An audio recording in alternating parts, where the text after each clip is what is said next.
Mike Pence, Donald Trump's ex-vice president and current rival for the Republican nomination, made a bold attack ad against his former boss, and then cowered before him once again during a CNN town hall.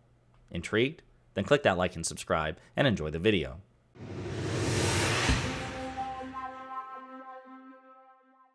So recently I did a video about the fact that Mike Pence has announced his candidacy for the presidency in 2024, which puts him in direct competition with his former boss, Donald Trump.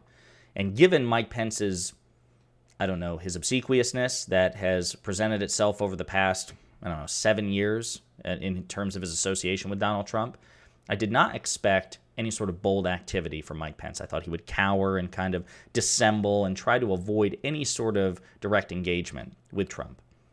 And then he released a really bold attack ad that surprised me. So let's watch the ad and then we'll unpack the rest. A president begging him to ignore the Constitution. A mob shouting for him to die. And an anxious nation watching for one man to do what's right. A weak man appeases a mob. A man of courage and character stands up to them.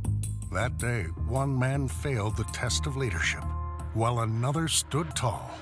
And since then, this so-called leader has continued to abandon our conservative principles. Now, with a woke mob trying to take away our freedom, we need a president who won't flinch, who won't try to cut deals with our values.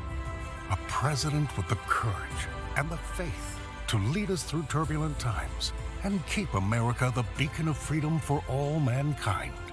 Mike Pence for president. Committed to America. All right, Mike Pence. I don't like you. I don't think you're qualified to be president. I don't think any Republican candidate is. But damn, all right, you surprised me. You were bold. You criticized publicly in the harshest terms. You called Donald Trump weak, which is the adjective that best describes him, but also the one that he probably finds the most personally offensive. Kudos to you, sir. Kudos to you. But then the other shoe dropped. So in an interview with Fox News after he announced his candidacy, Mike Pence said in an interview with Fox News after his speech, he said he will absolutely support the Republican nominee, even if it's Trump. So in that ad where Pence correctly and boldly condemned Trump as a weak, frail man who incited a mob to try to overthrow the republic, the same mob that very same ad points out wanted to kill Mike Pence. Mike Pence is now saying, listen, all of that's true, but I will still back Trump if he's the nominee because he's a Republican. So even though the ad said that he wouldn't flinch, that Pence wouldn't flinch, looks a lot like he flinched. But there's more. So I want to play another clip of a CNN town hall on the issue of classified documents. So again, there are special counsels appointed by President Biden's own Attorney General, Merrick Garland, investigating President Biden for the retention of classified documents, and also Donald Trump. And we've also heard pretty compelling reports that the special counsel investigation into Donald Trump for the classified documents retention and obstruction of justice and his involvement with January 6th, it's looking like they're closing in on Trump, that there is almost certainly going to be an indictment. Well, Mike Pence was asked about that recently, very recently, right after he announced his nomination during a CNN town hall. And let's see, okay, so he criticizes Trump in the ad harshly, and then he says, okay, but I'll still back him if he's the nominee. Well, what's he say in this third instance? Because the first two are in conflict, right? Well, what's he have to say in this third situation? Let's play the clip. I think now more than ever, we ought to be finding ways we could actually come together. Sir, we're going to get and to this kind of action by the Department of Justice, I think, would only fuel further division in the country. And let me also say, I think it would also send a terrible message to the wider world.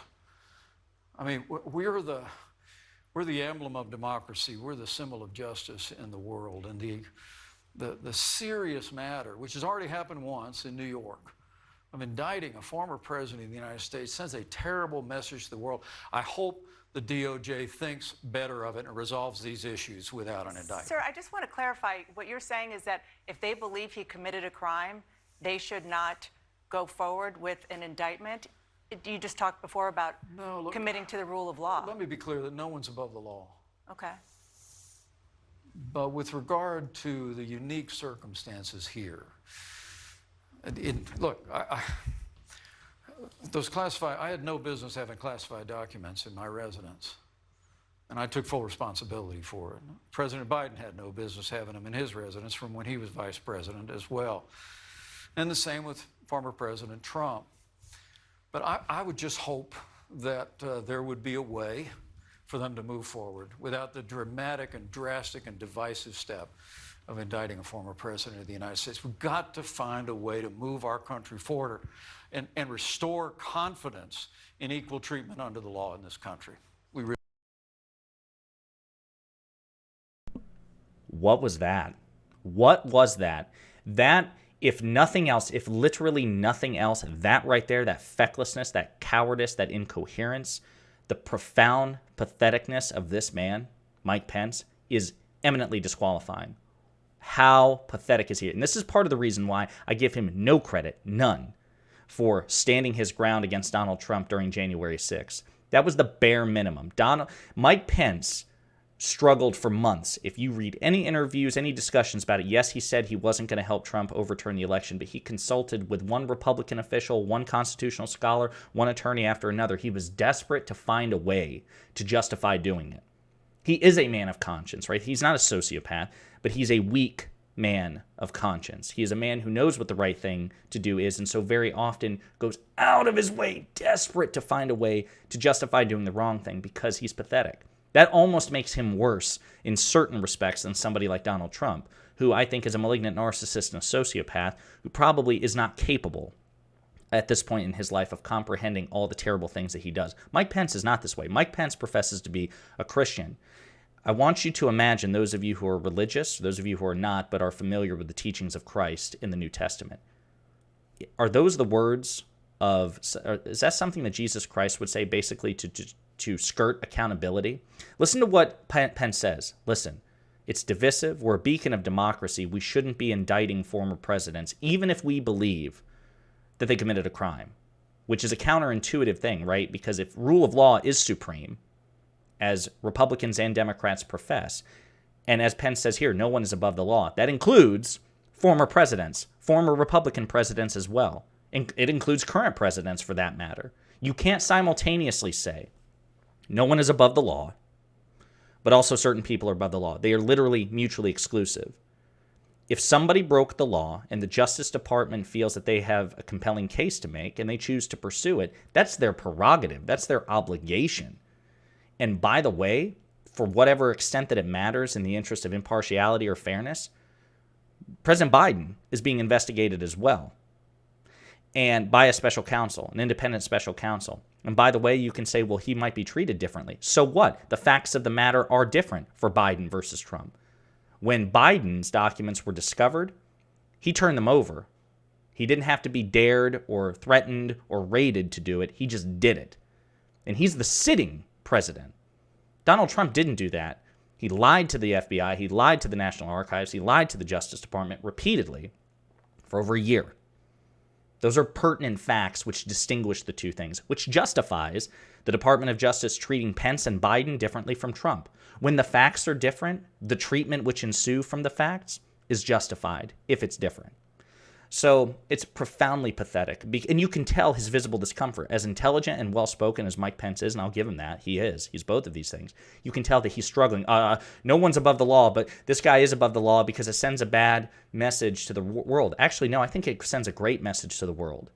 If we say that in a constitutional republic ruled by law, no one, including chief executives and even former chief executives who, because they're former, they have no real power or shouldn't have real power, no one's above the law.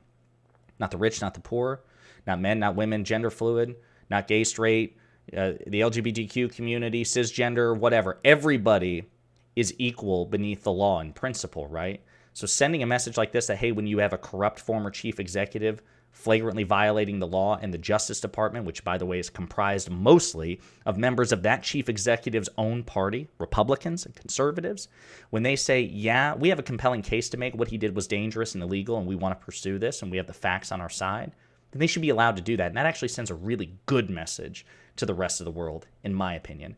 So what Mike Pence said was incoherent, it's mutually exclusive, and it's pathetic, and he should be relentlessly, ruthlessly mocked. He will be by Trump for various reasons, for other reasons. But he should be mocked by the rest of us for this. What a pathetic man.